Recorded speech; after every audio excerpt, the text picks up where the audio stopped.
Welcome back to the channel. This is Trendy Storm and you watching What If Naruto was trained by Skarlet and Melina. If you enjoyed this video, please like, share and subscribe to this channel. Not wasting no more time. Let's start the story. Alright Gaki, I have an idea to help you summon toads instead of just the tadpoles over and over again.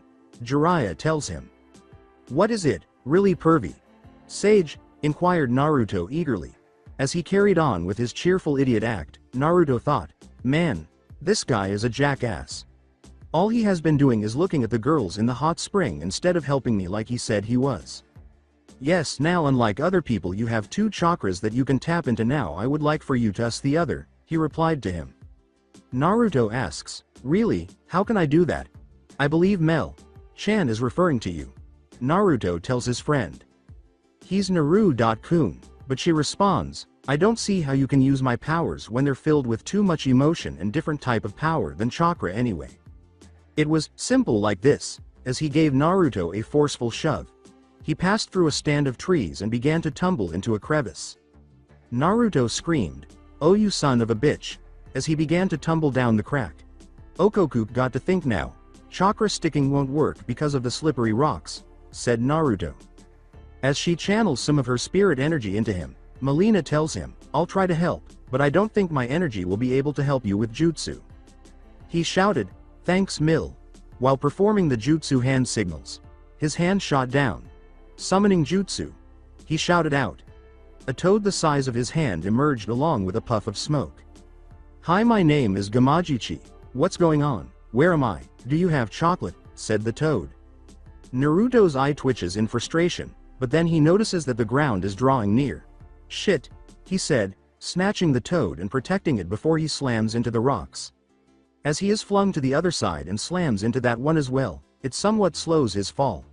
He knows that striking the ground at this speed would kill him, so he poured some of his chakra around himself to help cushion his fall even though his bones were beginning to break from the impacts. Although his blood was all over the place, he was unaware that there was a pit with a pool of blood in it.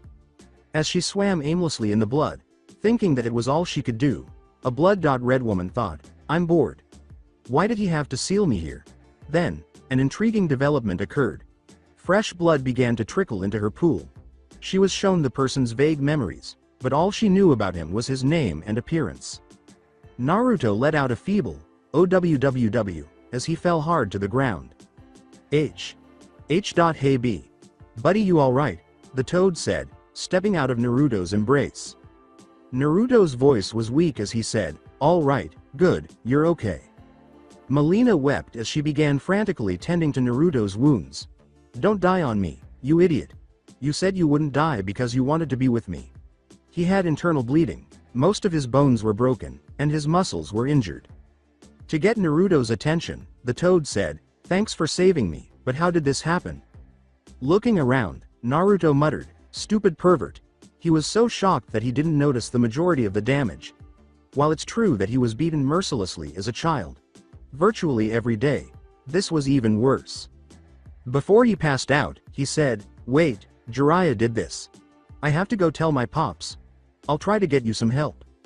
Naruto scanned the area to see if there was anything he could do to help, but all he could see was a ditch 3 feet away in the center of the gorge that appeared to contain blood. Naruto thought, I don't think I bleed that much. Melina was drawn to this. As she continued to heal Naruto, she said, wait, a pool of blood, but I thought she died. Naruto asked, who are you talking about? Skarlet, she told him, referring to an old friend who had assisted me with my father. Skarlet, murmured Naruto. Blood erupted and a form began to emerge the moment he uttered her name. While the blood persisted, it manifested as a woman in her early 20s with long, blood-red hair pulled back in a ponytail. She had a mask covering her face and what he believed to be a red bikini with black trim. A new outfit from Mortal Kombat 9. Naruto. Sama, she exclaimed, running to kneel beside him. As she placed her hands on the blood and over his protruding ribs, she thought, oh my god, this is a lot of damage, I have to help. As she looked through his life, she began to heal him and stop the internal bleeding. With horrified eyes, she sat back and watched as he was healed after she had done what she could. As she watched him recover before her eyes and watched as the scars would fade away as soon as they were created, she thought, how could they do that to him? Those people. No, those monsters did that to such an innocent boy. From inside his head, Melina exclaimed with childish delight, Naru.kun. I was able to do it, you're all healed. A girl with shoulder length black hair, golden slit eyes, and a body that women would kill for appeared in Naruto's mindscape. She was able to close her mouth normally because her normal sharp teeth, which would normally be too big, were shortened. After learning that she could pull them back if she so desired, she stopped elongating her teeth too frequently after Naruto demonstrated how to kiss. He hugged her and leaned up to give her a tender kiss on the lips. Yes you did, Mel. Chan. And thank you for saving me again, he said. She gave it all back to her, kissing her Naru once more. After they stopped kissing, she told him, there's a girl out there that I want you to be friendly with. She was the closest thing I had to a sister and might know how to get me out without killing you. He nodded and grinned at her. As he left, leaving Melina flushed, he said warmly, well, whatever you say, Mel. Chan. I can't wait to get you out into the real world so I can show everyone the beauty that is Melina. Naruto opened his eyes outside his mindscape, shivered a little, and felt a draft. When he looked down and saw that he was without his jacket, he asked himself, why am I cold? His eyes grew wide with terror, and he began searching desperately for it. Although he didn't particularly like the jacket, it concealed his scars with a strong genjutsu, which is why his genjutsu was so poor. Naruto tried to lunge at her but fell on his face in agony, saying, no, give that back. When Skarlet saw him, she was staring at him with fear and anxiety. Naruto. Sama, she said, moving to sit beside him and, in an attempt to console him, pulling his head onto her lap. She told him, please don't move. You are hurt and need to heal. Confounded, Naruto questioned, why are you helping me? Nobody wanted to help him except Kyoko and Melina. In fact, most people wanted him weak or dead. Furthermore, she was caressing him without causing him any harm. It felt warm. As she began to stop his blood from gushing out and observed as the wounds healed themselves, she remarked, I don't see why I shouldn't. You were hurt. Mel. Chan was the only person who would touch Naruto this gently, but everyone else hurt him, which shocked him. As Naruto saw her, he thought, this is wrong. She must be trying to trick me. Melina, my sister, reassured him that she was Skarlet and not Naru. This startled Naruto, but he recalled that she did show up when he uttered her name, so it would make sense. With a hint of melancholy in his voice, Naruto apologized to her for not trusting him, saying, I just have some trust issues. It is all right and I would be shocked if you did trust anyone after your life, she told him. Naruto was taken aback by this. How could she have known about his life and the hardships he endured? He kept Melina out of the worst parts of his memories and never told anyone about them. Her ability to control all types of blood and look through it to obtain information is what allowed her to see it through your blood. Melina told my father that's why he had her as our tracker and interrogator. With a smile on his lips, Naruto said to her, oh, I see. Thank you for the assistance, Mel. Chan. With a childlike joy that only she possessed, Yae Naru. Said, I like you even more. Skarlet called him, Naruto. Sama, to get his attention. She told him, it's getting dark outside, so we should leave. He glanced up, and she was correct. The amount of light entering through the opening was decreasing. Despite Skarlet's attempts to stop him, he said, okay, and got to his feet. After loosening up and cracking his back, he turned to face her as she stood up on her own. Naruto took her hands and said, okay, let's leave now. Her face flushed so much that it was visible around her mask. As they arrived at his apartment, they vanished in a cloud of green souls. Skarlet was a little confused by the abrupt movement when they got there, but she managed to balance herself fairly easily. Naruto said to her, so, Skarlet, what would you like to eat? The question perplexed her a little, but she was at a loss for words. Naruto asked her, let me rephrase that. What do you normally have for food? Blood, she said. Naruto said, ook, and approached her. In an attempt to come up with something to eat, Naruto asked, can you eat anything else or no? I can't, my body is mainly made out of blood so I don't digest anything, she told him. Naruto asked, well, then would my blood be okay? As he slightly adjusted his shirt collar to allow her to reach his neck. He recalled sneaking into a movie and witnessing a vampire bite a woman's neck. Ever since, he has always found the undead to be pretty cool. She lowered her head and said to him, no, Naruto. Sama, I couldn't. Not with the amount you have already lost. This made Naruto smile, and he forced her to look at him by placing his hand on her cheek. That was blood lost unwillingly. I am offering it to you to help you, that is all, she heard him say. After giving him a nod, she removed her mask to reveal one of the most stunning faces he had ever seen. He noticed that although her teeth were normal in size, they were just as sharp as Melina's. They were for biting to draw blood from the people she battled, he surmised. She bit down on his neck and whispered, "Then thank you for the meal." He felt a slight pain, but it went away as a new sensation came over him. He wasn't sure what it was, but he knew it wasn't something negative. In contrast, Skarlet was in her own bloody paradise. As she continued to feed off of him, she thought, his blood is delicious and pure, and it comes back faster than I eat, which is just amazing. This went on for several minutes before she released him. As before, she noticed a tiny scar from her teeth marks and felt his skin heal before her eyes. She joyfully said, "Thank you for the food." Naruto tells her, "It's okay, Skarlet. Let's go to bed now." With a puzzled expression on her face, she said, "But what about your food?" He simply gives her a shrug and makes his way to the bedroom. "I don't have any food really, so I would rather have it tomorrow when I start training in the morning," Naruto tells her. Naruto pulled her to the bedroom with him just as she was about to argue. The room was torn apart, but the bed appeared to be in good condition. That is, excluding the bed that appeared to shatter if someone touched it and the covers that were eaten by moths. After removing the covers, Naruto put on a new one that appeared to be familiar and grasped the moth. "Eaten one." Naruto smiled as he told her, "You take the bed and get some sleep." This startled her, but she nodded when she saw the expression in his eyes that said there would be no arguments. She said, "Naruto," while lying in bed and staring at the ceiling. "Yes," was Naruto's response. She asked him, "Would you allow me to train you?" Keeping in mind that everything he knew was actually self-tough. After blinking a few times in surprise at this, Naruto smiled and nodded to her. Naruto smiled and said, "I would like that, Skarlet." Reluctantly, she simply nodded before closing her eyes and getting into bed. "Good night, Skarlet-chan," he whispered as he closed his eyes and fell into a deep, peaceful sleep. She gave him a startled look before grinning slightly at how much she was trusted by him. As she continued to gaze at him, she felt her blood begin to warm us. As she lay down to avoid looking at the boy with the blonde hair any longer, she wondered, "What is this feeling?" She muttered, "Good night, Naruto Sama," before dozing off herself. After a month, Skarlet suggested that Naruto train him, and boy did he learn. Both Melina and Skarlet were astounded by his development. Skarlet would teach him how to control blood and use it as a weapon at different times throughout the day. At night, however, Melina would show him her skills and methods. He started wielding 2 daggers. Image of a dagger. As a means of combat, they are fastened to his wristbands with a black iron chain.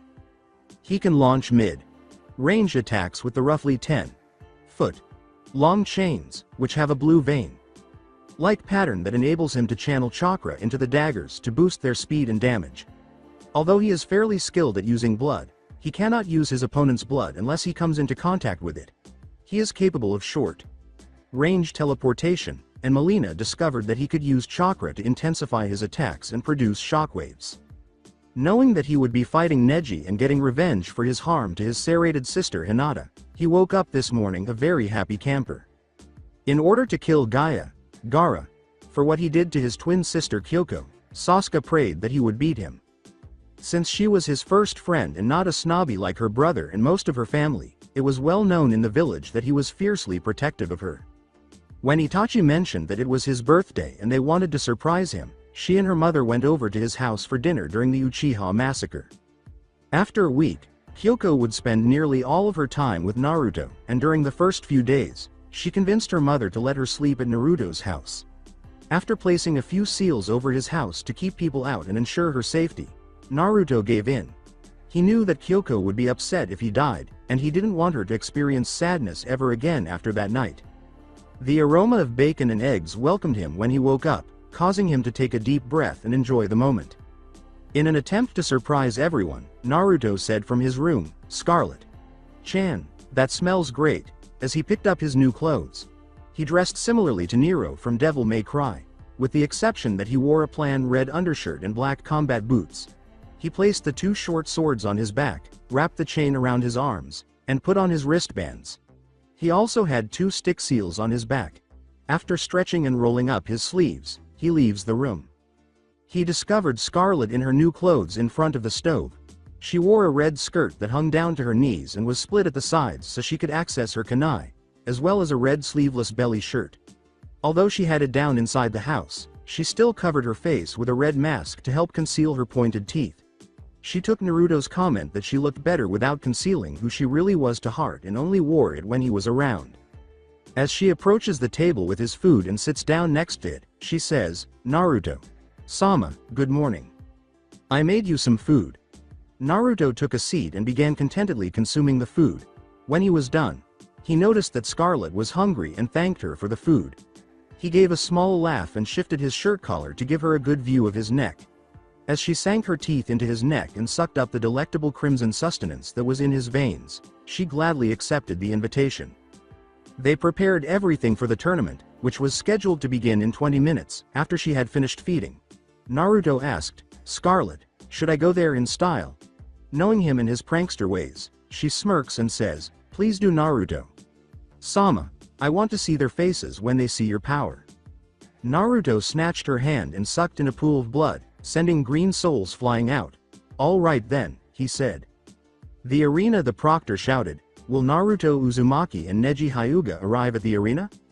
Neji nodded slightly and remarked, he must have accepted that losing was his fate. A man shouted from the stands, "Ha, the demon was scared of the prodigy."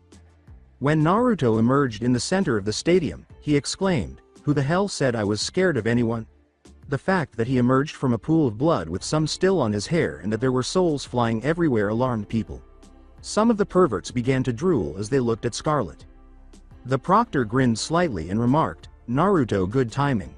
"Thanks," Naruto replied, grinning back, because Genma was one of the ninja who showed him kindness and occasionally bought him gifts in appreciation for his work. Naruto knew him. Naruto gives her a quick peck on the cheek and says, "Okay, Scarlet Chan, go into the stands. I'll be there soon." She nods, and no one can see her blush because of her mask. She bloodsucks into the stands and says, "Okay, Naruto, Sama." The proctor looks at the 2 genin and asks, "Okay, so as I was saying, Neji, Naruto, are you ready?" Naruto told him, "Neji, I had no reason to fight you before last month." Neji activated his Byakugan and remarked, "Fate has decided that I will prevail and that you are weak like Hinata, Sama." In order to make the chains sag at his sides, Naruto grabbed the 2 daggers on his back. Naruto ignored Neji's fate nonsense and pushed chakra into the daggers, making them glow blue. "But unlike a month ago, I now have a reason to fight you," he told him. The stadium. As she stood next to a girl with a small dog on top of her head, Scarlet thought, if this boy is using his weapons right away, Naruto Sama really wants to harm him for what he did to this Hinata. The girl said, "Hey, I noticed you came with Naruto. Are you his friend?" Scarlet glanced at the girl, who had light brown, shoulder-length spiky hair and was a C-cup. She wore a brown hoodie, had red fang-like marks on her cheeks, and black slits in her eyes gave her a feral appearance. With an eyebrow raised, Scarlet said, "Yes, I know Naruto Sama, but why?" With a look in her eyes that promised pain if she did, she told her, "Don't you dare hurt him, got it?" Kiba hated it when people hurt him, so she had to fight him and tried to beat him to prove her strength. In addition, Kyoko Kiba harbored a secret crush on Naruto and thought of him as her best friend. He was immediately liked by Akamaru, and for some reason, Kiba could always smell blood on him. She stayed by his side constantly to try to shield him from beatings.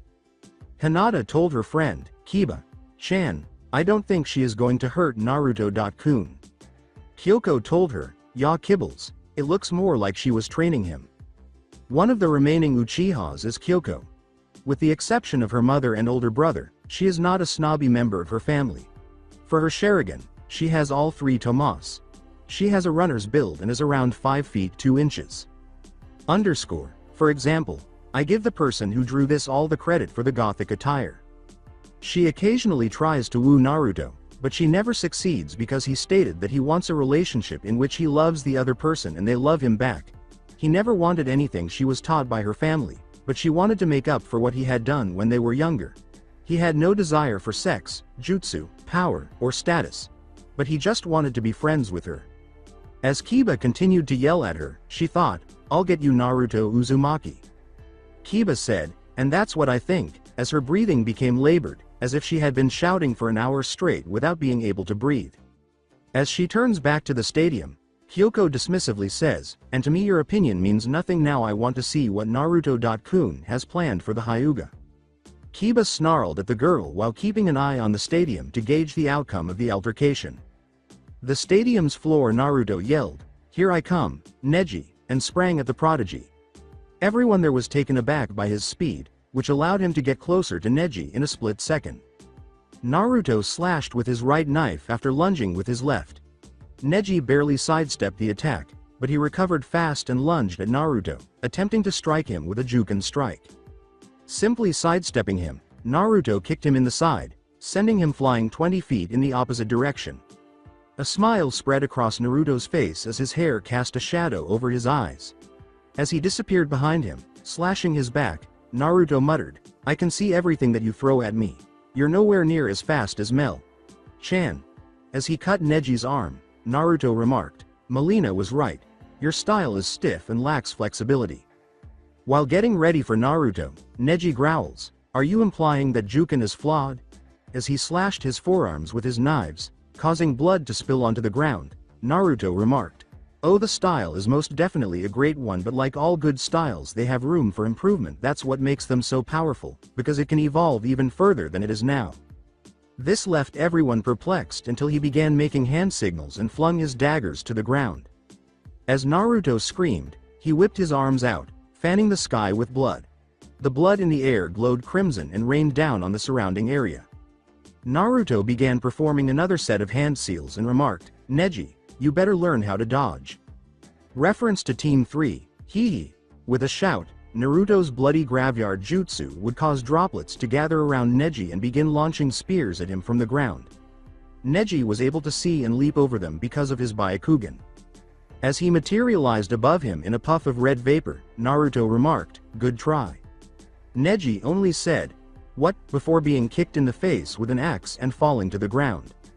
Stands behind her mask, Skarlet smiles at the sight and murmurs, "Flawless victory."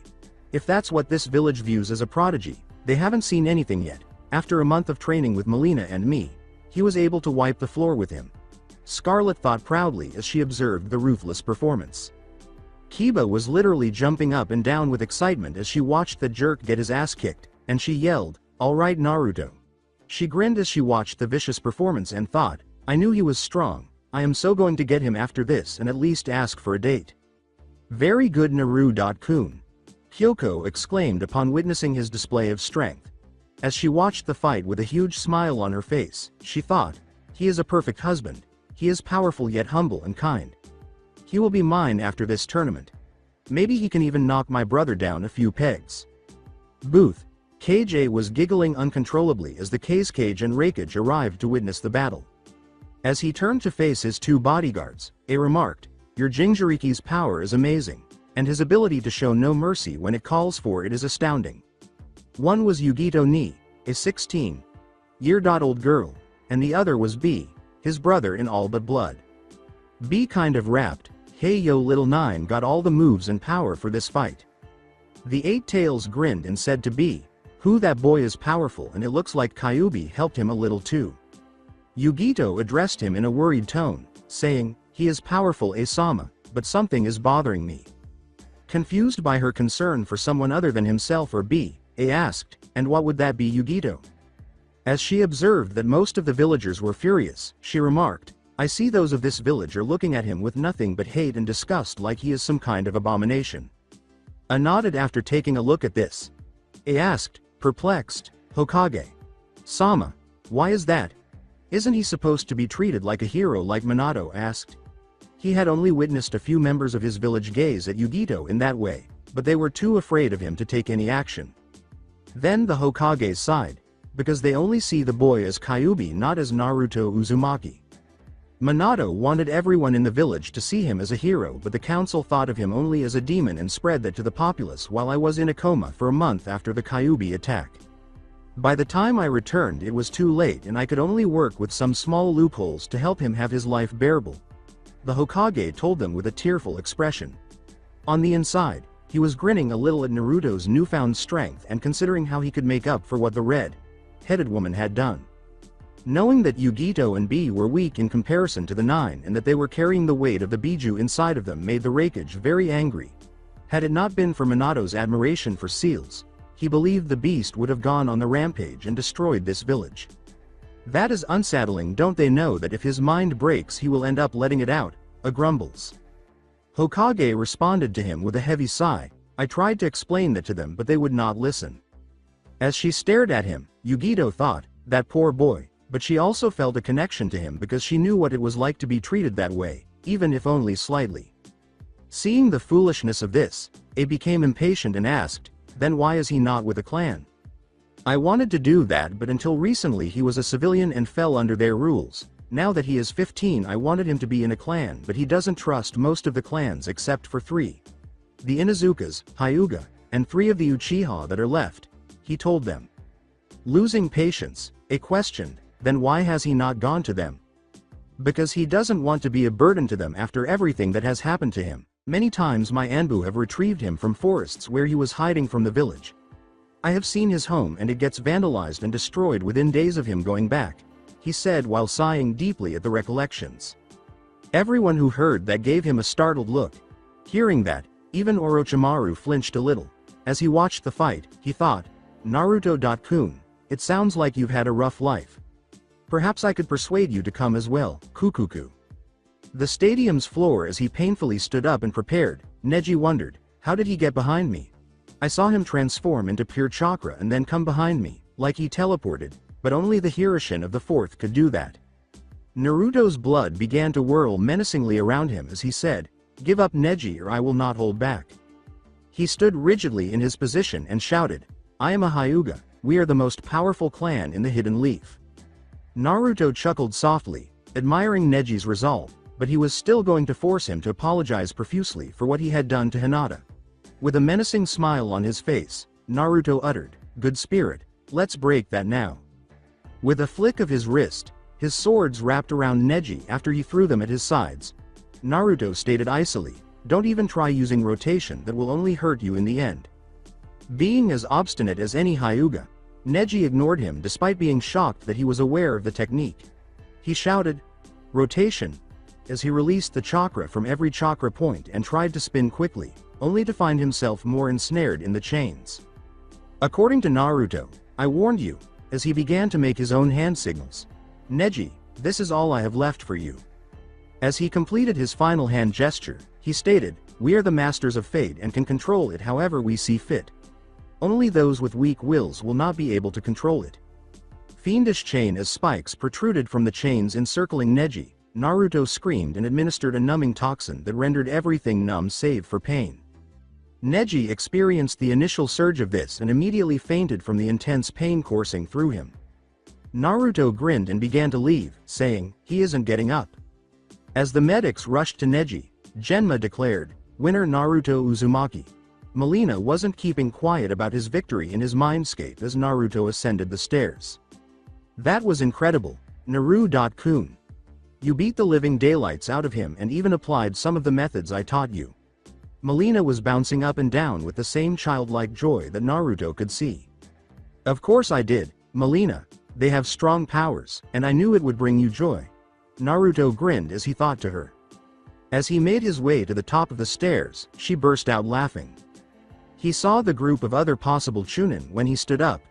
Everyone was there, with the exception of the other jerk he was determined to beat the living daylights out of. Shikamaru. Where is Sasuke? Inquires Naruto inquisitively. His voice was troublesome as he whispered to him, he didn't show up yet and he better because he is up next. Naruto turned and saw Gaia staring passively down at the arena. She had tiny spikes on top of her head and her hair reached her shoulders. Naruto could see that she was slender and had C-cup breasts. Despite the fact that they were not friends, Naruto knew she was closer to him than most because they were both Jinchuriki. Naruto approached the Sand Nin and asked, "So Gaia, are you excited to fight Sasuke?" She turned to face him, and Naruto frowned a little as he saw her bloodshot, sleep-deprived eyes. In a monotone, she tells him, he should be able to prove my existence.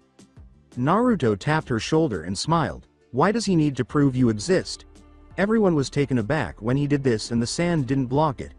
Naruto smiles and releases her shoulder, saying, I can touch you, so that means that you exist.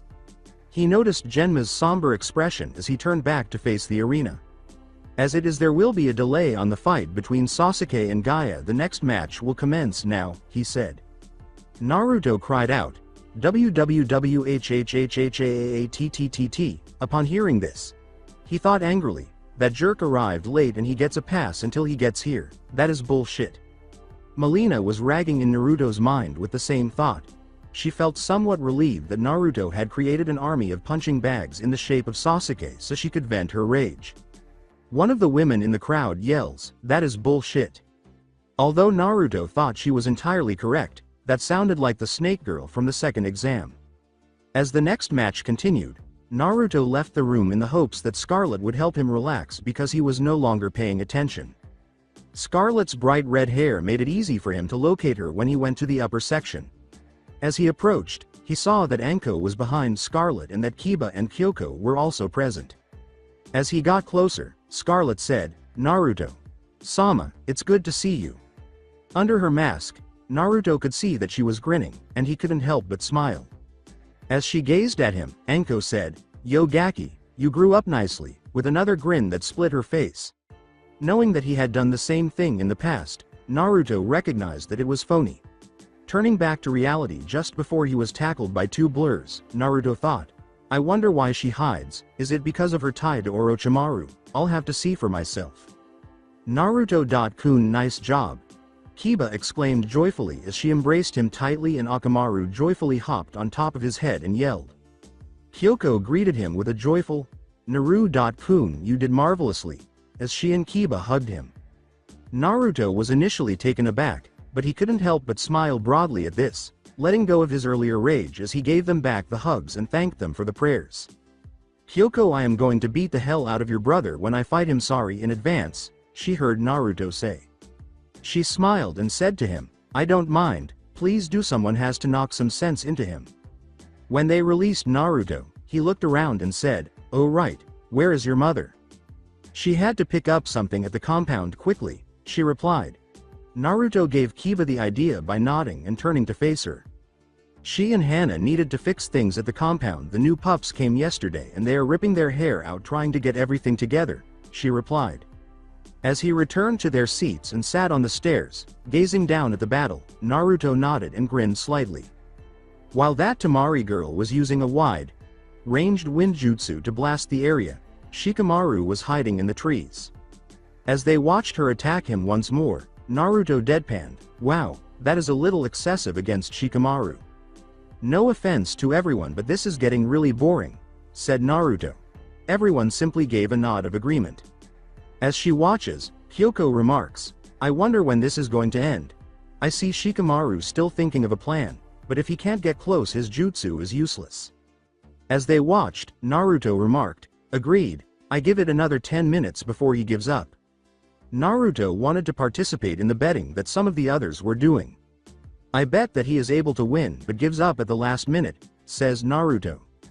They watched the fight for more than an hour after the wagers were placed. After using the tiny shadows to throw a few kunai around her, Shikamaru was finally able to capture her. He finally caught her after they connected his shadow. I give up, was his plain statement as he raised his hand over his head just before winning. The entire stadium fell silent, and eventually the crowd yelled at the Nara for being a lazy jerk. Together with a purple-haired interrogator, Naruto was laughing on the ground while clutching his sides in agony. The other people were blown away by it. The group groaned as Skarlet told them, oh, just so you all know, you now have to pay Naruto Sama and Anko.san $300 each. Anko was laughing uncontrollably, and Naruto was smiling. Anko kept jabbing Asuma's in the cheek. Anko repeatedly poked him and nagged him, saying, money, money, where's my money, my dango money, give it to me, come on, give it, Give it now, I want it. Naruto was laughing at her antics because he thought they were cute. Anyway, Naruto remarked, continuing to gaze down at the stadium, you guys will just have to pay us back later. Genma returned to the center. Before he could finish, there was a big wind gust and leaves spinning in the center of the arena. All right, since Sasuke Uchiha is not here, the match will go to, he said.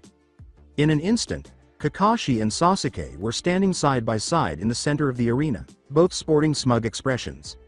Kakashi smiled and asked, are we late? Genma's voice was irritated as she said, yes, and almost got disqualified after having your time extended by a good hour and a half. Ma, he said, slinking over to where the other Junin were in the box. As soon as he did, he glanced over and gave the other Junin a lazy wave, but then he saw Skarlet. His desire to win over the gorgeous redhead is evident in his seductive, hello miss, nice to meet you, greeting. She says icily, hello to you as well, Hitaki. This turned him off a little, but he didn't want to try to stop there. You heard of me, I am honored, but I do not know of your name, said the man. With a chilly expression on his face, Naruto tells him, this is Skarlet. I'm Hitaki and stay away from her. To put it mildly, he was taken aback by Naruto's transformation. In addition to the fact that his clothes changed, his eyes conveyed to him how miserable his life was. He was shocked by the coldness in his tone and the weapons he carried on his back. He spoke authoritatively when he said, Naruto, you don't talk to me like that. I am your sensei, and you will show me respect. With lifeless eyes, he questioned, why should I respect a sensei who did not act like a sensei? He retorted, I did teach. Hitaki-san, you taught him tree walking and nothing else. In the 1 month he was with me I was able to teach him several jutsu that he mastered, how to use dual daggers and can fight on par with a Junin in swords only. Along with also learning water walking and various other abilities that you will find out about later. I did this in 1 month now, please tell everyone what you have taught him in the 6 months that you had him other than what I mentioned, Skarlet replied with eyes filled with rage. With everyone staring at him and waiting for a response, Kakashi began to perspire profusely.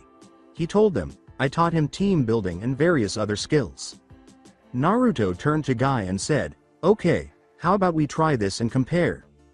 Guy, in the past 6 months, what did you teach your students by putting them all together? Asked Naruto. Guy briefly assumed a contemplative stance before revealing his incredibly brilliant teeth. I taught them different types of hand-to-hand combat, along with ranged weapons training. I was able to pull some favors and have some of my youthful friends help with minor jutsu training.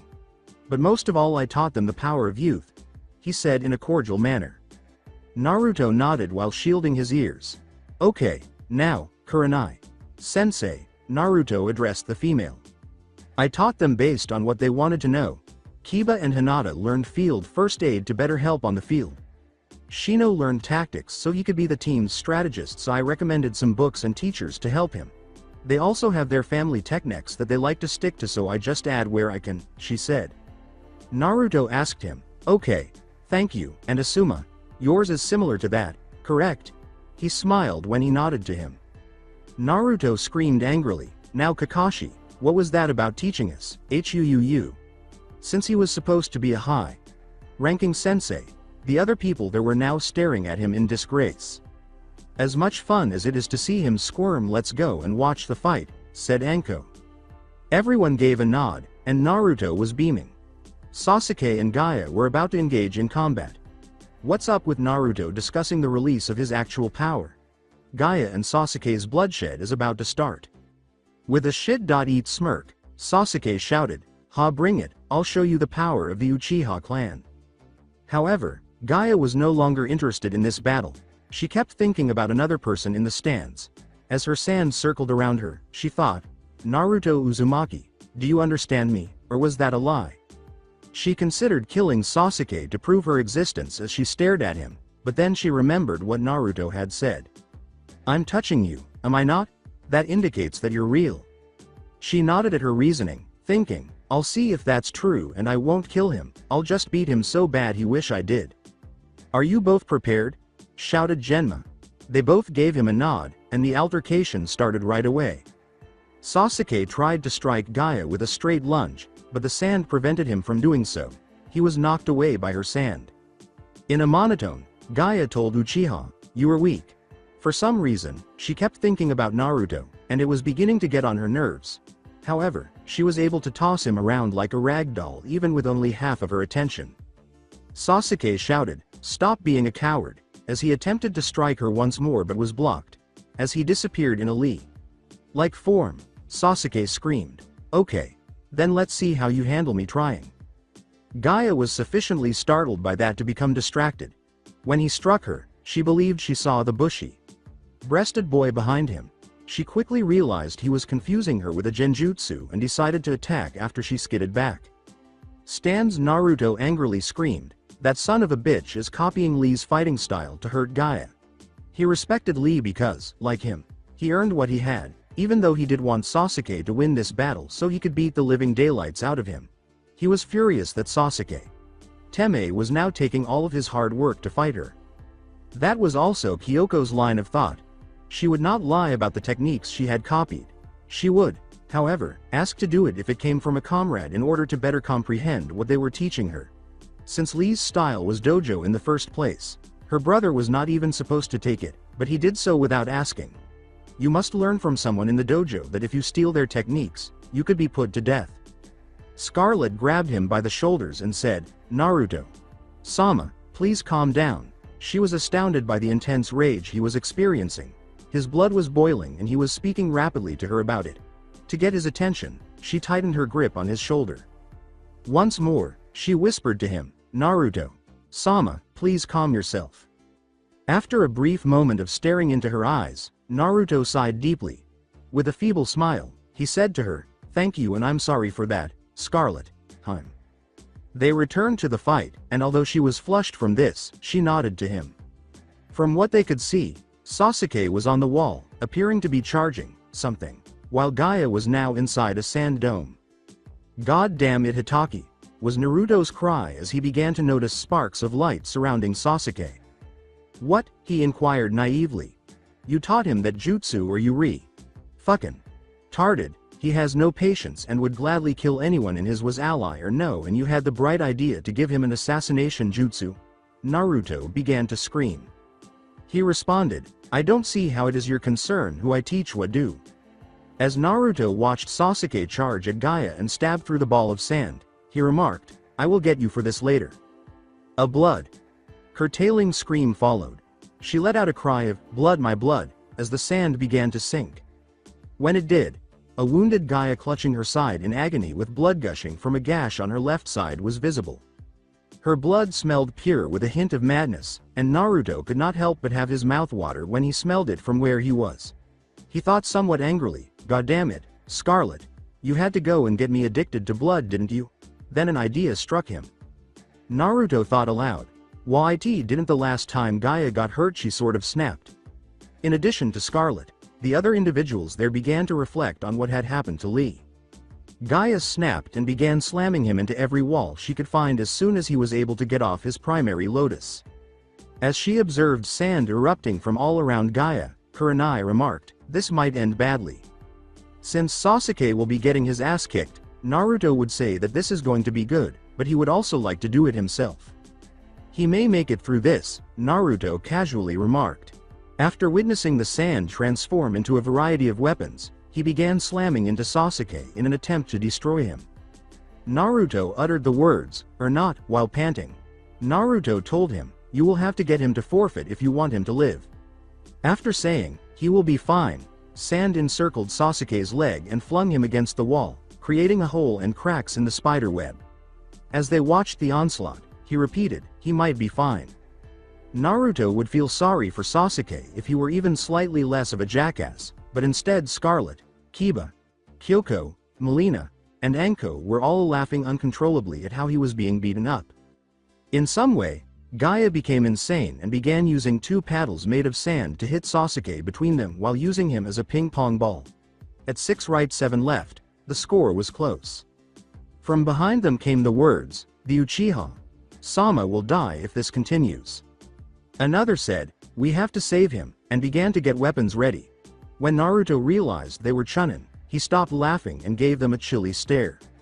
Naruto snarled at them while using some of Melina's power, turning his eyes into red slits and saying, don't interfere with the match, it is one-on-one only.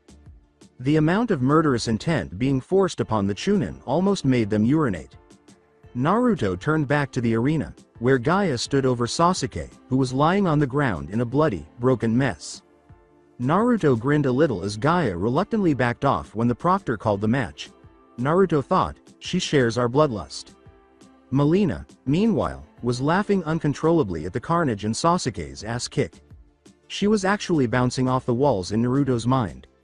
If anyone had ever mentioned coffee or energy drinks to Naruto, she regretted it.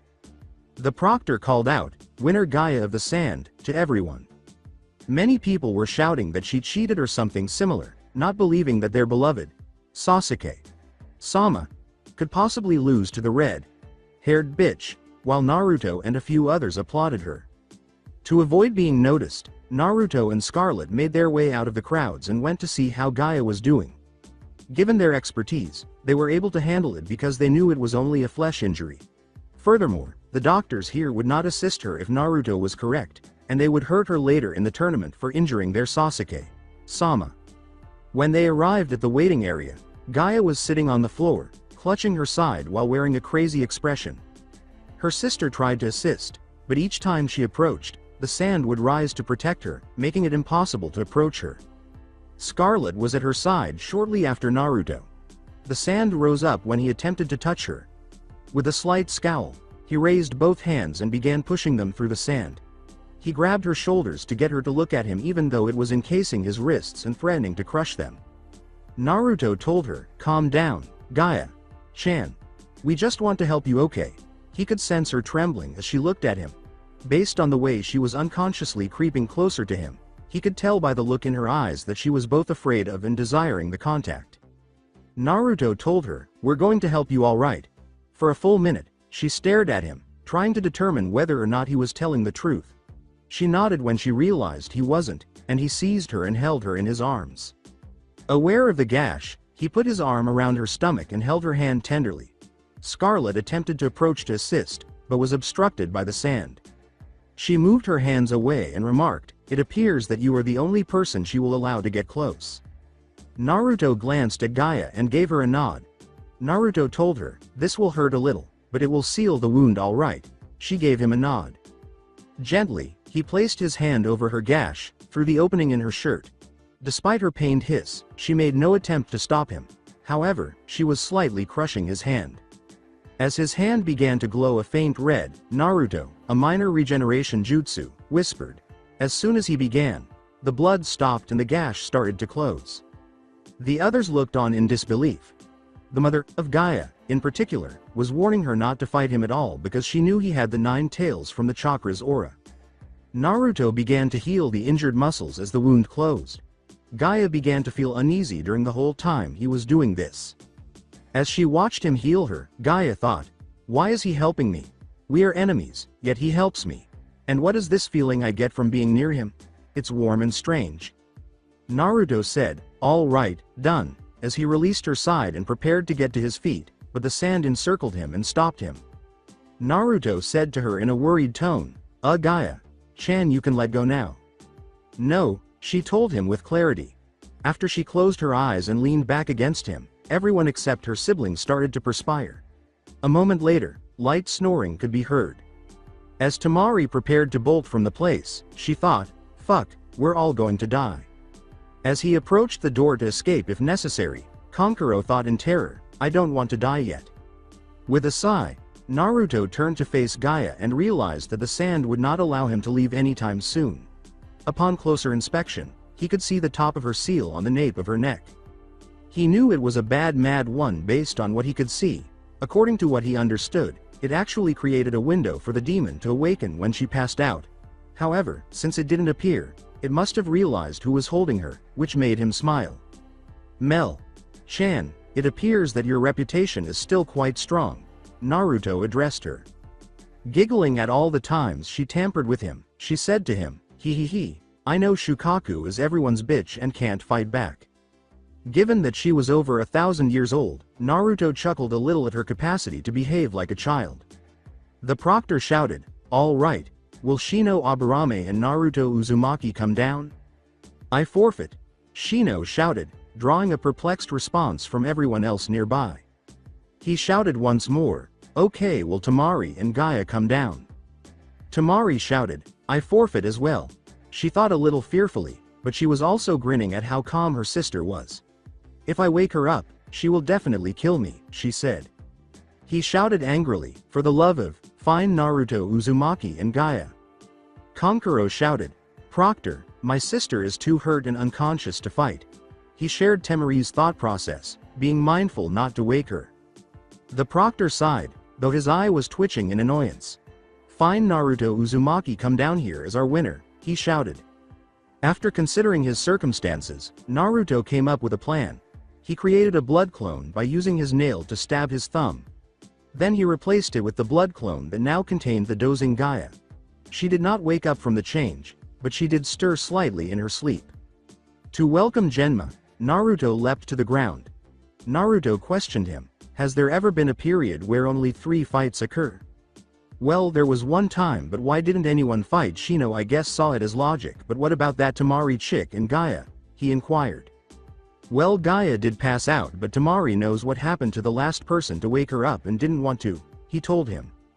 "I have to ask what did happen to the poor bastard," he said. He shrugged his shoulders and remarked, "I don't know, but I feel like it's like what happened to Sasuke, except there was a lot of dying." To be honest, Genma sighed and didn't give a damn. He turned to the audience and said, "Fine, all right." He shouted to the audience, "Naruto Uzumaki is the winner of the Chunin exams." Naruto didn't seem to care that there was a lot of jeering, swearing, and even yelling. However, a lot of crap exploded after that. There was a huge explosion in the cage box, and feathers began to fall from the sky. Naruto informed him, Genma were being attacked. He leapt up to the audience and remarked, "I can see that brat, now get your squad together." Naruto simply nodded before sprinting to Skarlet's and the others' location. Tamari and Kankuro were gone when he arrived, but Gaia was still soundly asleep in the arms of the blood clones. Skarlet had both of her swords out in a guarded position, and Shino stood beside it with bugs encircling them both. "What happened, Shino?" inquired Naruto. "It seems that the sound and sand are attacking us and they wish to have Gaia.San for something. I am guarding her and your clone to make sure they do not get what they are looking for," he told him.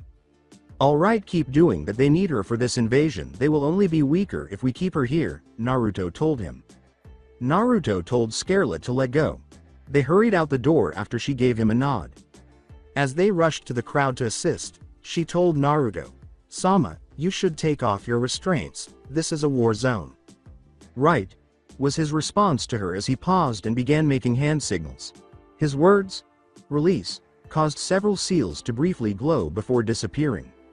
Rejoicing in his lightness, Naruto hopped a few times. Jokingly, Naruto remarked, "Wow, it's great to not have all that weight on." Skarlet told him, "I would hope so, now let's go and bathe in their blood." Naruto lowered her mask, gave her a quick kiss, and then put it back on, saying, "You are a sadist and addicted to blood, and that's why I love ya."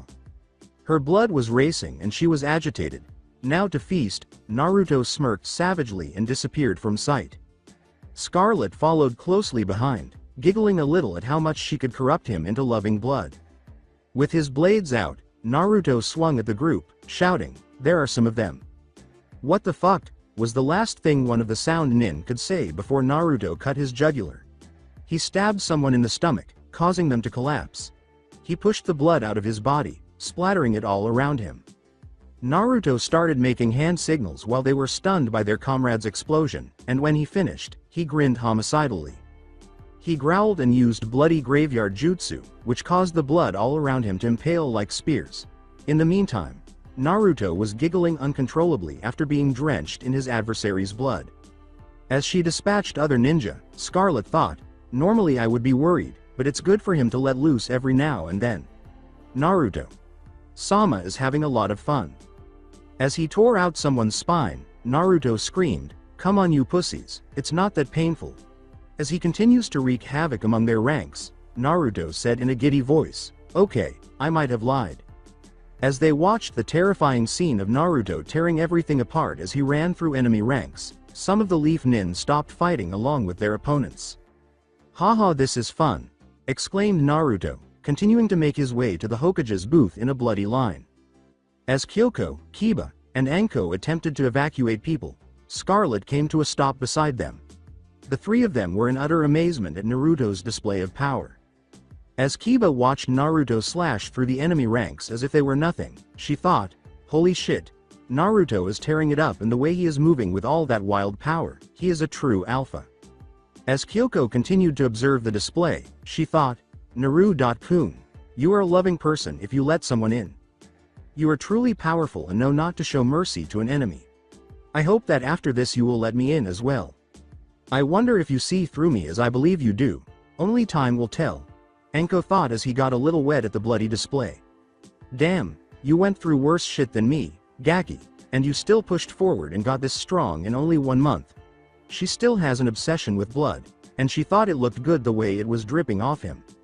Naruto managed to reach the cage booth at the top of the area, where he discovered an extremely fascinating scene. A shouted, "Get over here," as he charged at Orochimaru, who was attempting to flee for his life, while a furious Raikage chased after him. He caught him and threw him, keeping him close behind, to the top of the barrier. As he brought Orochimaru and himself to the ground, he yelled, "Liger Bomb," causing collateral damage and an electrical explosion. He was even more enraged that Orochimaru turned to mud. He started running around to find him and yelled, "Where are you, coward? I am just teaching you the basics of wrestling instead." Sweating, Naruto began to feel sorry for Orochimaru and wondered what he had done to enrage him so much. Naruto witnessed a black man in his late 20s charging the first Hokage with a blonde girl with rather long nails in an attempt to kill him, while the Hokage was engaged in combat with what appeared to be the second Hokage, based on the water. When he heard the black man with 8 daggers fighting the first rapping, or at least he believes it is rapping, Naruto was primarily perplexed. He could see that it was a barrier seal from 4 points, but the seal would close if the balance wasn't precise. Naruto noticed a girl with red hair among the 4 people encircling them. Melina informs him, "I believe she is an Uzumaki. Red hair is a characteristic of your clan. You are just more like your father, which is the only reason you have blonde hair." After blinking a couple of times, he approached her and knelt down until he was eye level with her. "What the fuck do you want, cocksucker? You can't get through this barrier no matter how hard you try," she said to him. Naruto made his fingernails into claws by pushing chakra into his arm while giggling a little at her mouth. With ease, he pushed through after placing his hand on the barrier. The barrier couldn't penetrate his chakra's power, so he didn't get burned. The girl was beginning to panic when she noticed this. She asked, "How the fuck did he get through it in the first place? If he kills me, the barrier will fall and the Anbu will get through." He removed his nail after it had grazed her palm, leaving her completely perplexed. After tasting the blood and beginning to read its DNA, he was taken aback. This girl's blood resembled that of his cousin. Naruto exclaimed, "What the hell, you're an Uzumaki?" The redhead was also perplexed by that statement, wondering why it sounded like he was one.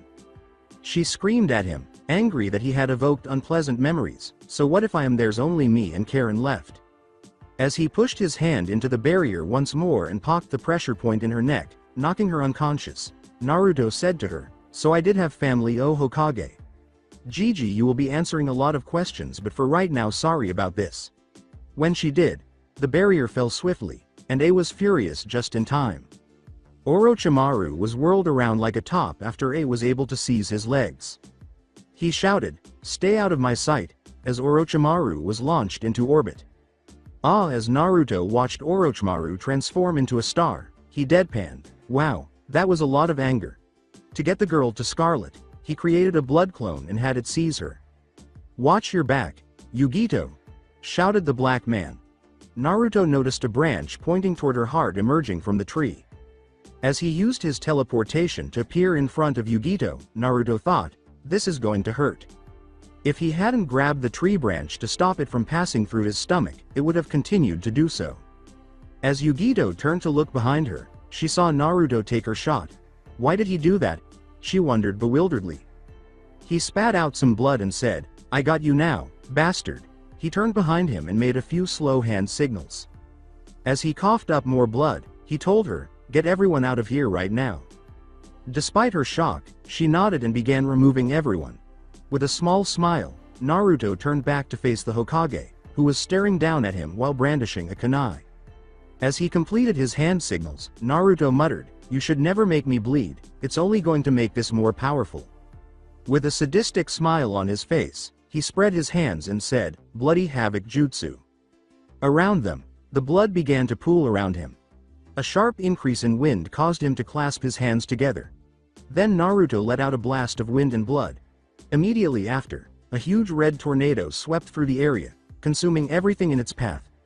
The wind and blood blades tore them apart as they entered the tornado.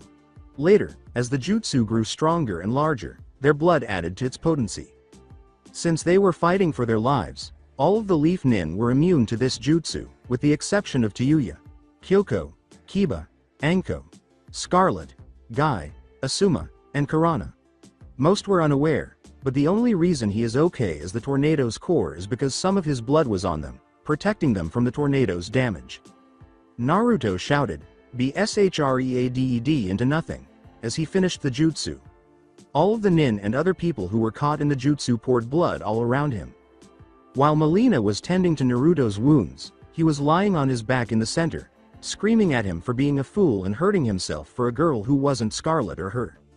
"I apologize, Mel-chan, but I knew she needed help and you could smell it on her right away. She is a Jinchuriki, and she was hurt too, so I wanted to let her know that she is not alone, just as you and Scarlet have made me feel," Naruto tells her. At what he said, Melina flushed and grinned broadly, but she also frowned slightly. She whispered to him, "Okay, but don't go and hurt yourself like this again. I don't like seeing you like this." He told her, "I swear not to do it on purpose." With a happy giggle, she went back to fixing her fox boy. Yugito was the first to recover from the attack outside and approached Naruto to see how he was doing. She was astounded to see how rapidly he was recovering when she arrived, but she also saw that the chakra leaking from his wounds was also healing them.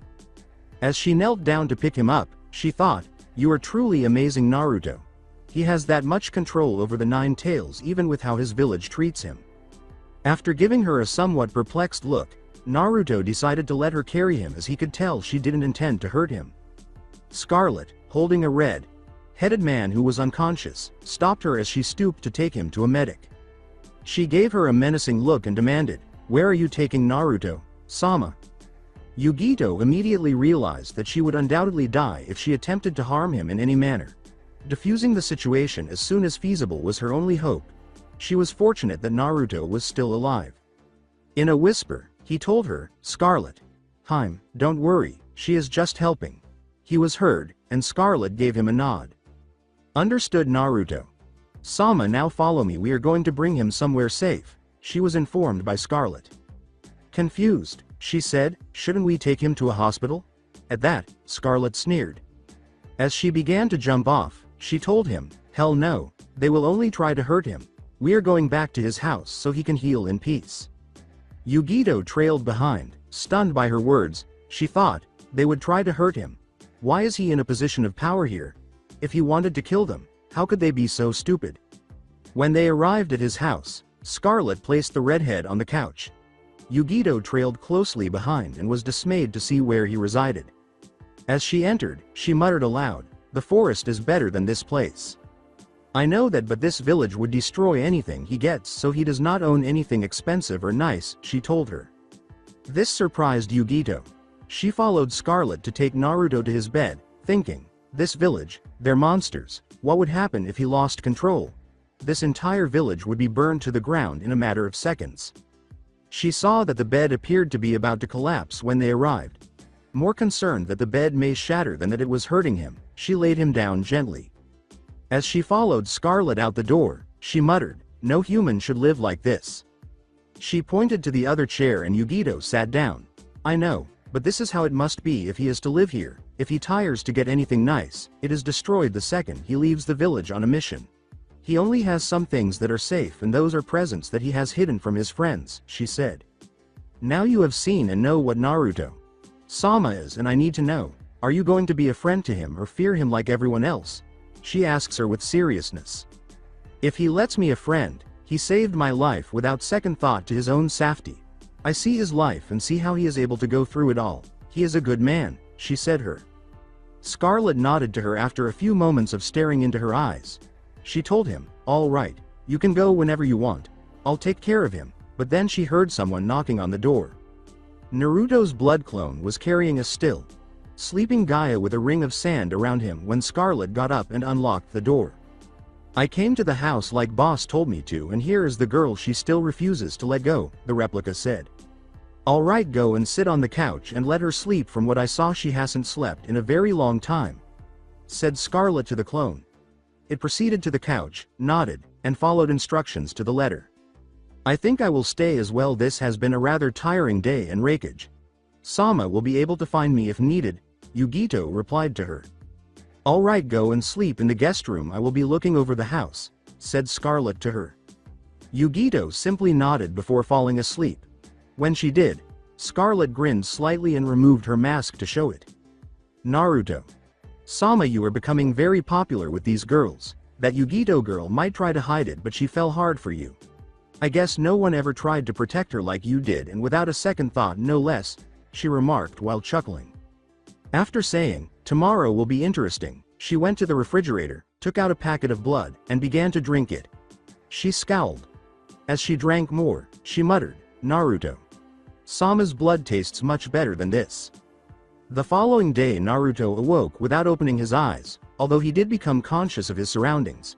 As he concentrated to feel who was present, he thought, "Kami fucking damn it, I forgot how much that takes out of me." He smiled at Skarlet's concern when he saw that she was sleeping by his bedside. He knew that Yugito girl was at least awake because she was moving about in the guest bedroom. His blood clone held a sleeping Gaia in the living room. As he stretched his senses outside his home, he thought, "I am not getting that blood clone back for a long time." He observed the neighborhood jerks and the like, but then he saw some individuals at his door. They were either Junin or Anbu because of their high chakra. A little groggily, he got up and saw that Skarlet was asleep with her head resting on his lap. Gently stroking her hair, he patted her head. The softness of her hair astounded him, but she roused him before he could lose himself in his thoughts. He grinned at her and whispered softly, "Good morning, Skarlet." He could see some of her saliva dribbling from the corner of her mouth, and her mask was on her neck. This had the appearance of blood but was lightened and washed down. She woke up by blinking a few times, and she jumped when she realized where she was. She began by inquiring, "Naruto. Sama, are you okay? Do you feel cold? How is your head?" Naruto stopped her by raising his hand. He calmed her concerns by saying, "Skarlet. I am fine. A little dizzy from the blood loss yesterday, but other than that, don't worry." She smiled and nodded to him, glad he was all right. He tells her, "All right, now help me to the door, we have guests." She assists him in standing up and nodding.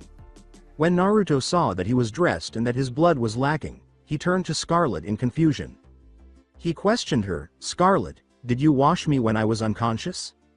When Naruto noticed that her entire face matched her hair, she froze in mid-step. Naruto laughed at her, and all she could do was nod. Even though she was thousands of years old, she had no idea about relationships or men, thus they got along well. "It's nothing to be embarrassed about, you helped me and I thank you for it. Now that door," she heard him say. She shook her head to get rid of the negative ideas that were always bothering her. Yugito was standing there ready to knock on the door when they went outside. She spoke to him in a monotone, "Oh hello. There is someone at the door, I thought you should know." She was fidgeting as if she were uncomfortable, and Naruto scowled at her tone. Tragically, Naruto thought, she's not used to being around people, is she? Then he gave her a kind grin. "Thanks for letting us know, and a favor, can you check on the redhead's condition for us while I get the door?" she replied politely. She nodded and proceeded to the other guest room, but Naruto stifled a laugh when he noticed her blush. When Naruto and Skarlet arrived in the living room, Naruto noticed Gaia dozing off on Naruto's blood clone on the couch. As they reached the door, Naruto's expression changed from a small smile to one of seriousness, and Skarlet covered her face with her mask. When he unlocked it, Anbu was waiting outside. Naruto said in a monotone, "Hello Anbu-san, what do you need?" The masked person remarked, "Uzumaki, it has been brought to our attention that you are harboring 2 criminals." Naruto told them, "Well, it might be true that they are under my custody," and was ready to shut the door when one of their hands suddenly sprang out and caught it. He sought to enter after telling him, "They are war criminals and will be brought to justice, so hand them over." Skarlet kicked him out and over the railing before any of them could respond, so the key phrase was tested. Another person wearing an owl mask questioned, "What are you doing?" "He is breaking and entering without permission on a fellow ninja's property we are allowed to kill without repercussions if we choose," Skarlet told them. He attempted to enter but was halted when Naruto gave them a glare. "We can and will go in," he said. "Don't even think about it, they are under the Uzumaki clan's protection and one is an Uzumaki herself, so no entry," Naruto replied coldly to them. He stated, "There is no Uzumaki clan," but Naruto immediately began to make fun of him. "Are you kidding? All of Whirlpool Country was Uzumaki, a whole country. Kushina the Red Death was Uzumaki and was the second strongest ninja in the village, only second to the fourth," Naruto replied with a wild grin. At this moment, the Anbu were perspiring since he was correct in every way, but Bear returned to the scene and, if you could see past his mask, appeared irritated. His tone was one of wrath as he stated, "One person does not make a clan." Naruto retorted, "Don't try that bullshit, the Uchiha are 4 and 1 is a missing nin. They were a respected clan, the Uzumaki have only been here for 2 generations, he responded. "And both have proved to fight in wars and be key players in them, proving they're worthwhile in the past 100 years. The only one of the Uchiha that has proven this is Itachi, and he left this place," Naruto said them as his grin became bigger. His accusation left the Anbu stunned and unable to speak. That was simply the truth. They didn't even try to stop Skarlet this time as she used the chance to softly close the door. Which was fortunate because there was a lot of shouting the moment she arrived. Tayuya shouted through the house, "Who are you? Where am I? Where the fuck is Blondie?" When Naruto turned to face Gaia, he noticed that she was still outside and had not even stirred from the shouting that seemed to be rattling the house. Accompanying Skarlet, Naruto said, "This is going to be fun," as he made his way to the room. He arrived and opened the door to see Yugito securing Tayuya to the bed while Tayuya swore at her. Naruto sat down on the bed and said, "Okay, enough, Yugito, thank you for helping. Go have some breakfast. There are some things that Tayuya and I need to talk about." While Yugito followed his advice and went out to buy some lunch, Skarlet chose to remain and lean against the wall close to the door. She reacted angrily when Naruto told her, "Okay, now it's time to talk and tell you why I captured you." Naruto told her, "I am your cousin, and there is no other way to put it. My name is Naruto Uzumaki." She had a reaction to this. "You're lying, me and Karen are the only Uzumakis left. I checked and your hair is fucking blonde, all Uzumakis have red hair," she said to him.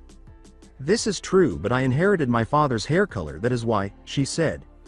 Her teeth were clenched in frustration. This youngster was feigning to be a badass by pretending to be an Uzumaki, but he was lying. She looked around for family, but she couldn't locate any.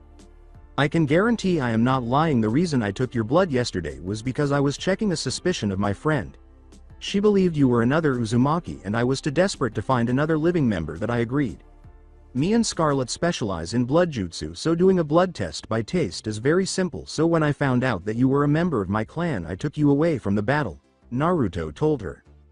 Throughout his entire statement, Tayuya was paying close attention and focusing on his eyes.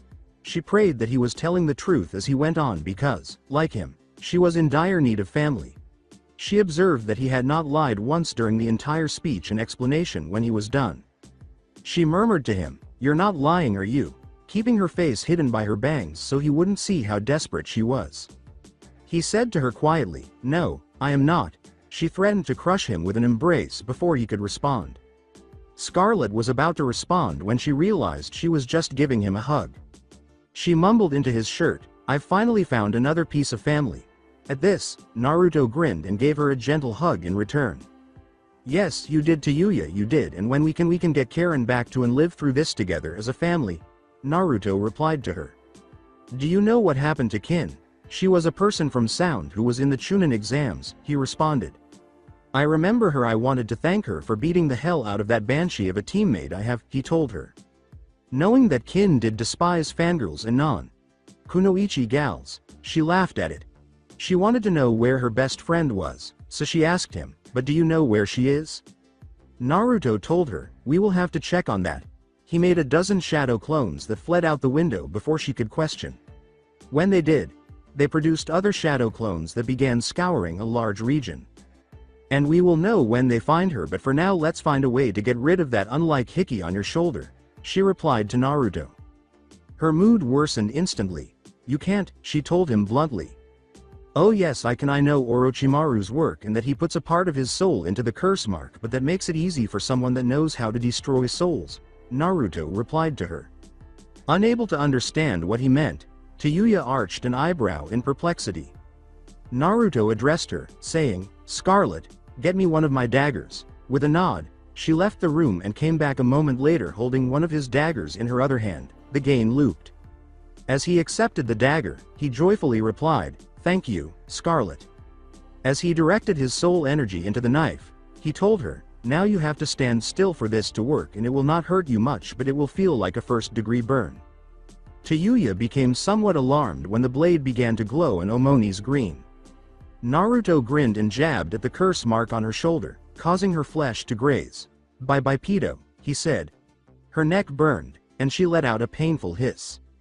After a moment, she believed she heard a pain hiss that wasn't her own. From Naruto's point of view, his soul energy consumed a small black snake that emerged. As Tayuya grasped her shoulder, he took out the blade and turned it back to normal once the mark had disappeared. Naruto joked with her, There we go, no more hickey, as he returned his dagger to Skarlet, who took it once more and proceeded to store it. Looking at the mirror on the wall across the room, Tayuya noticed that the mark had disappeared from her neck, leaving only a tiny scar in its place. Then she turned to face the blonde, who was grinning at her with genuine warmth, as if he were a family member greeting her home. She then did something she never would have imagined doing. She leapt at him and gave him a life-saving hug, releasing all of the pain she had endured over Orochimaru's destruction of her life. It was all gone now, and the reason for it was this blonde guy who did it just because they were related. He returned her hug with a smile. This is only the beginning, Tayuya, we are family and will always look after the other, that is what family does for one another, Naruto murmured to her. Tayuya was only forced to cry more deeply into his chest by this, but they were happy tears rather than ones of anguish. However, this was interrupted when a clone of Naruto leapt in with a kin that appeared to be dead. Boss, we found her, but her pulse is very weak, it's like her soul was taken, he told him. Before scattering, Naruto dropped Tayuya and knelt beside the girl the clone had placed on the ground. As Naruto examined her and discovered that the clone was correct, his palm began to glow a faint green. Her soul was there, but it was weak and little. In order to restore it to normal, he would have to use his soul energy, which would require at least a week of treatment. When he saw her about to lunge for her buddy, Naruto told her, Tayuya, your friend is alive, but only barely I can help her, but it will take about a week until she is better, and then longer than that for her to be 100%. You promise? Is her fervent request. Orochimaru made care to make her a fighter with little to no medical ability, even though she detested being this weak. As he began to lift her up, Naruto hissed in pain as his wound opened up again, forcing him to put Kin back down while he held his chest in agony. I swear on my blood she will be better now. I am going to put her on the bed. You can help me look after her and I will do what I can till she can survive herself, Naruto told her. Tayuya hurried to his side and stopped him from falling, asking, Bro, are you okay? She was shocked when she felt blood on her hand. She thought, how is he walking around? He was hurt this bad. Skarlet returned in an instant and sat next to him, assisting him in sitting on the bed. She knew to place the girl on the bed with Naruto's little gesture as soon as she spotted her. Skarlet covered his wound with her palm while she was on the bed, where she forced the blood to coagulate over the cut to halt further bleeding. He smiled gratefully and wheezed, Thanks, Skarlet. She returned his smile while hypnotically focusing on the blood on her hand. Tayuya was perplexed and afraid of the redhead, but Naruto laughed at her vampire. Like antics when she finally lost it and lifted her mask to lap up the blood, enjoying the flavor.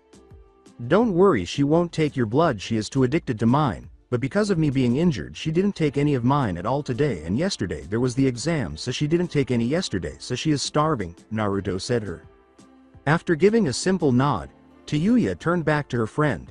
Hovering his fingers over her chest, Naruto infused the girl with soul energy to boost her own. He continued doing this for a minute before realizing she was at her breaking point and stopping. When he did, Kin took a short breath and her hands clenched, but she became silent once again. Okay, that's it for today's treatment. It's not a hard thing to do, but she is not accustomed to getting soul energy pushed into her, so she can't take more than a little at a time. Like I said, she will be better after a while, but as for now, that is all for today. So let's get you some food, alright? Tayuya heard Naruto say. Reluctantly, she nodded as she released her friend's hand and trailed Naruto. Skarlet told him, Naruto. Sama, go back to your bed. I'll get you some food. As he hobbled back to his bed and pulled himself into it, Naruto nodded and grinned at her protectiveness of him. Inquiring about her new brother or cousin, Tayuya asked Skarlet, Sama, what is he to you? He saved my life and allowed me to live once again. He didn't think me a freak for my need for blood and even allows me to feed off him daily. He is able to live in this hellhole called a village and still has the ability to be kind to those he first meets. I respect and love him dearly, and I call him that out of respect, Skarlet tells her. Tayuya was a little taken aback by her declaration and justifications, but she wasn't overly shocked that he did that after meeting the blonde in person. As they entered the living room, kitchen and saw Yugito arranging dishes of bacon and eggs, she remarked, I see. When she saw the two girls, her body language changed to one of caution, which the two noted. As she sat down at the table with the food on it, Tayuya murmured to her, calm down, blonde. I ain't gonna do anything to you. Skarlet picked up a plate and remarked, thank you for doing this, Yugito-san. Now, I'll take some food to Naruto. Sama. She grabbed the plate from her and said, it's okay, I can do that. Her cheeks were flushed, and Skarlet could feel her pulse pounding. She smirked, flashing her sharper fangs. She thought, I also need to ask him some private questions. Through their mental link, the two tails told her, yes, there is that. And you want him all to yourself, kitten. She responded to the wicked cat that was haunting her thoughts with every perverse image it could conjure by saying, shut up, Nibby. As she sits in the armchair holding a packet of blood, Skarlet tells her, if you wish, I imagine you have some things to ask him. After giving Tayuya all the breakfast she could eat, Yugito simply nodded and left for Naruto's room. Naruto was contemplating a lot of things in his room. Okay, Kin is easy to fix, but what about Yakumo? Chan. Her body is weak by nature, but she is so strong in genjutsu that it's difficult to look away, especially since she asked for my help. If I put some of my blood in her, with my healing property concentrated in it, she should recover. Yes, I will do that later today, Naruto thought, grinning. That's when his door opened. He was shocked to see Yugito when he turned to welcome the person, assuming it was Skarlet. As he received the food from her, Naruto remarked, hello Yugito, I guess you wanted to speak as well.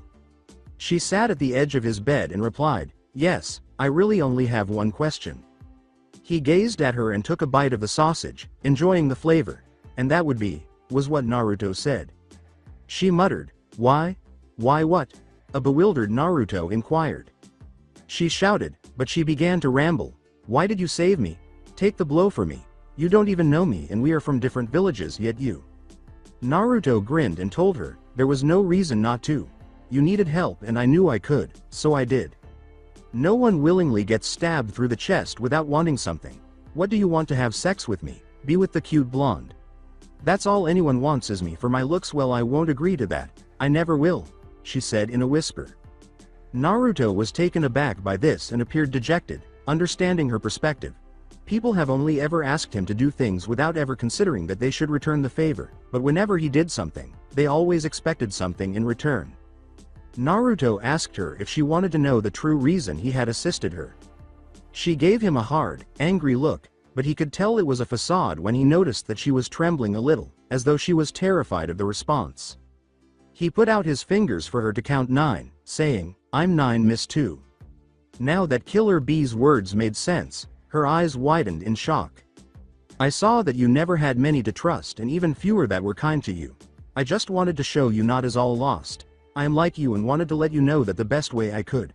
I want nothing from you other than for you to live your life the way you want. He smiled at her. Yugito was unable to comprehend his meaning. She thought frantically, he is a Jinchuriki too, but he is a guy and doesn't want anything from me. He must be trying to trick me because that's all they ever want.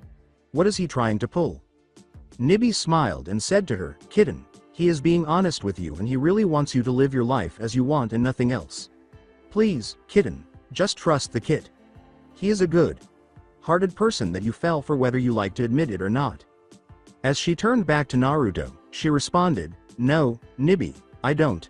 I can't. He is lying, and I will prove it now." She told him, "If you really don't want anything from me, then I can leave, right?" She thought, "No, he's going to make some excuse about me having to stay. Of course you can. It was nice to meet you, Yugito, but suggestion stay to the rooftops. This isn't the best of neighborhoods," he told her. This made her freeze. She thought in disbelief, he isn't lying. Then what that redhead said to me, oh God. Told you, kitten, Nibi replied sorrowfully to her. Naruto resumed his meal and maintained his air of disinterest, although he was genuinely disappointed by her hasty departure.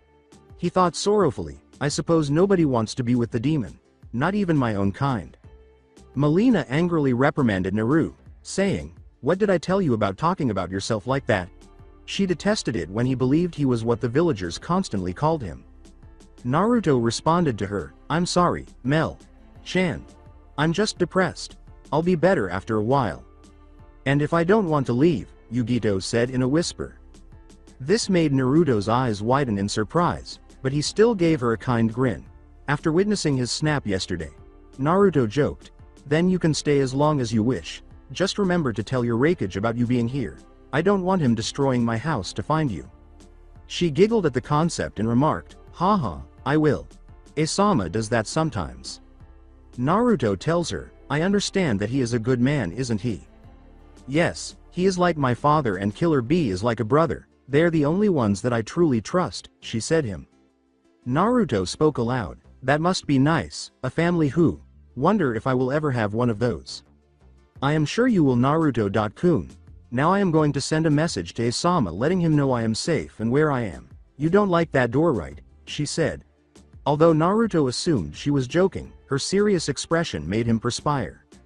He told her, "Not really, it's a bad door." She leaned over him and gave him a cheek kiss before nodding and walking away. She blushed slightly as she thought about the last line, "Thank you, Naruto-kun. You are my first crush and my first friend." While Naruto finished his meal, she left the room to go message the Raikage. As he completed his meal, Naruto said, "Okay, I'm going to go try that transition idea with Yakumo-chan. Then I guess I'll meet the Raikage, or he will come here, one of the two." He sighed when he saw that his wound was closed but left a noticeable scar. He thought, there's another one. Putting his daggers on his back and putting the chains around his arms, he sat up and changed into his clothes from the other day. He placed a scroll in his back pocket that contained the supplies he would require for the transfusion. He was still a touch unsteady when he walked out the door. As he headed to the kitchen, he thought, Skarlet is coming with me, so I should be fine. But chakra's still a little depleted. While Gaia was still asleep, he observed Skarlet and Tayuya conversing at the table. "Hello everyone," Naruto began. "I have some plans for today and Gaia is catching up on her sleep." The gang was taken aback to find him out and about. "Skarlet. Haim, we are going to visit Yakumo-chan today. Tayuya, you can come if you want. You might get along nicely," Naruto said her. Concerned that her friend would make Naruto smile, she questioned, "But what about Kin?" "She is fine. I have traps all around this place. The only ones that could get in here are people that I trust or someone lets them in. Yugito, I want you to stay here so that Idat-san can come in and I will talk to him when I get back," Naruto tells her. After giving a nod, Yugito moved to the TV and began watching anime. They all had a single objective in mind when they left the house. "I will warn you that she is easily frightened and specializes in genjutsu, which ties to her bloodline limit. So stay near me and I will calm her down to be friendly to you, all right?" Naruto tells his companions. They nod in agreement, not wanting to try this person's patience if she is as he said. They began flying to the clinic after Naruto gave them a nod in return. A black-haired blur beat Naruto to the top of the roof while they were traveling. Skarlet was going to strike the person who had attacked Naruto when she noticed who it was, causing her to perspire. Tayuya also went on watch. "Naru-kun, I finally found you. I was worried about you after the battle and started looking for you first thing this morning," she told him. Hearing the concern in her words, Naruto gave her a warm smile and a loving head rub.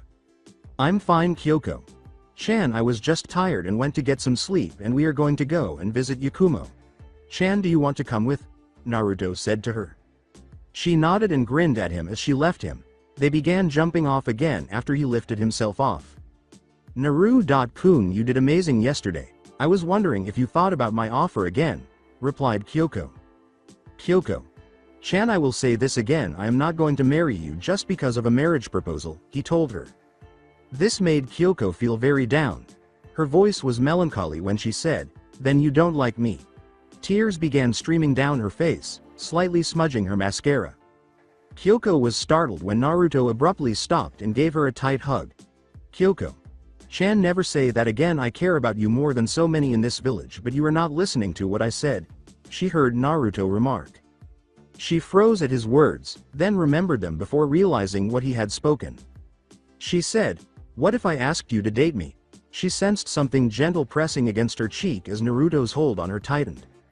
I would gladly, because of clan laws, only if the one in the clan asks for this can it be made official, so I needed you to do that yourself. I am not ready for marriage just yet, so I had to keep rejecting your proposals because we are still only teenagers, we haven't lived through life just yet, Naruto told her.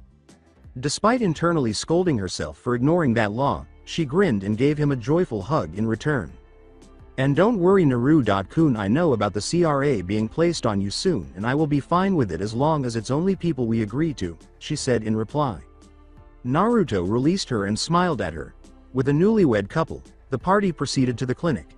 Skarlet was envious of her, but she decided to overlook it since she was already with him and it appeared that she loved Naruto for who he was, not for his strength. Tayuya was considering how she would approach this new girl and establish ground rules for her relationship with her now brother, cousin. She was not losing it the same day she received this family, damn it. When they got to the clinic, they sprang into Yakumo's room through the window rather than through the front entrance. From her bed, she was drawing a picture. She gave Naruto a joyful smile upon seeing him. A few years back, he fled into her chamber to hide while evading a crowd. Despite both of them being misfits, they quickly became friends. Since then, the two have behaved as though they were brothers and sisters, with Naruto supporting her whenever he could and her doing the same for him. Kurenai tampered with the seal just enough to give her body a seal symbol and nothing more when he was ready to seal away her abilities. She pretended that she was no longer able to use genjutsu, although she was still able to do so and would practice behind her brother Naruto's back. Yakumo pointed to her painting and remarked, Naruto.ni, how are you? I'm so glad you came to visit today. Look what I just finished. Grinning, Naruto approached her and peered over her shoulder to see the photo closely. The two of them were shown in a sort of family photo in front of the Namikaze estate, with Kyoko and Skarlet standing in front of a house. Naruto praised her and then planted a kiss on the top of her head, saying, wow Yakumo. Chan, that looks amazing. You even managed to draw Mel Chan perfectly with only a description. The fact that her brother figure was praising her made her laugh. She became aware of the three other people in the room with them after their brief period of bonding. She glanced at the group, her body language growing more defensive, but suddenly she felt a loving touch on her shoulder. Don't worry about them Yakumo. Chan, they just came with me to visit you. I also have a present for you, he told her. She glanced back at Naruto, who had drawn his medical scroll, and was drawn to this. He grinned at her and pulled out the transitional material. I have a way to heal you so you can do everything like a normal ninja in terms of physical, Naruto said her. She was crying with joy and giving him the tightest embrace she could after hearing him say that. Now that her one wish may come true, she was too thrilled to pay attention to the other people in the room. I know you're happy, but wait till you are running around with me as a comrade before you get all happy on me like this, she replied to Naruto. She nodded to him after letting go and wiping away her tears. While everyone else in the room assisted where they could, he prepared everything for the procedure. Due to her lack of medical knowledge, Tayuya was somewhat out of control and followed Skarlet's instructions, after, of course, a tirade of profanity. Naruto told her, okay, we're ready, Yakumo. Chan Shale, let's get started, as he inserted a needle into his arm and extracted blood. She extended her arm and gave him a simple nod. As the blood poured into the syringe, which was glowing a faint red, Naruto performed a few hand seals. Now this will take about 5 days to finish the healing process, then Skarlet will help you begin your training while I am off doing other things, Naruto told her. Despite feeling a little dizzy for some reason, she nodded joyfully. As he gently lowered her, he whispered, Now sleep Yakumo. Chan, and she fell asleep as soon as her head struck the pillow. Then he smirked as he looked around at the other girls. Naruto said, "All right, that's finished. What should we do for the rest of the day?" "Don't know, but I am going where you go. My brother is being a prick like usual at home and I don't want to deal with it today," Kyoko told him. "I am always by your side, Naruto Sama, so I will go where you go, though we do need more food in the house considering the increase of people," Skarlet replied to him. A little upset that she was being excluded, Tayuya told them, "I could use a tour of the village so I know where things are at least." Naruto said joyfully as they all bounded out the door, "Okay, then we are going to go shopping and a tour in one go then." When they first start walking around the hamlet, Naruto puts on his hood and points out items to Tayuya so she is aware of them. Scarlet's eye twitched in frustration when Kyoko was able to slide her hand into his and hold onto it the entire time. When Naruto noticed this, he was holding hers as well, but he failed to mention anything, for which Tayuya was thankful. After an hour or so, they reached the grocery store and started gathering supplies for the upcoming weeks. By the time they were finished, Tayuya had seen Naruto's glares. Because she was a fucking war criminal and they believed that the person who won them the invasion posed a greater threat, she was both angry and humiliated that they weren't giving her the stink look. As they completed their buying, Naruto didn't even consider their glares to be real. After finishing up, they went to the house. Nevertheless, because Sasuke and Banshee were in their way, Luck decided to be a jerk. With a knife leveled at Naruto, he lunged at him and screamed, "Dobi, what are you doing with my sister? Get off of her." Just as he was about to dismiss his pretext of an attack, an unexpected event occurred. With her Sharingan burning, Kyoko released his hand and grasped his wrist, deflecting the punch away from Naruto. Her brother was flung backwards when she stepped into him and banged her elbow into his chest. "Dear sweet brother who I date or choose to love is of no concern of yours, and if I ever catch you trying to harm his again I will rip out those eyes you are so proud of," she said sternly. With his own undeveloped Sharingan blazing, he screamed at her, "Silence you whore, when I become clan head I will force you to give me those eyes of yours so you will be under me like you should." As she assumed a fighting position, she growled, "I want to see you try." He screamed, "Gladly bitch," while he sailed through hand-end seals. Then his jutsu was launched. Fireball Jutsu is the fire style. As a road-sized ball of fire approached the gathering, he yelled. When Tayuya watched Naruto approach the fireball with one of his daggers drawn, it was glowing a horrible green, she decided not to jump. Soul Splitter.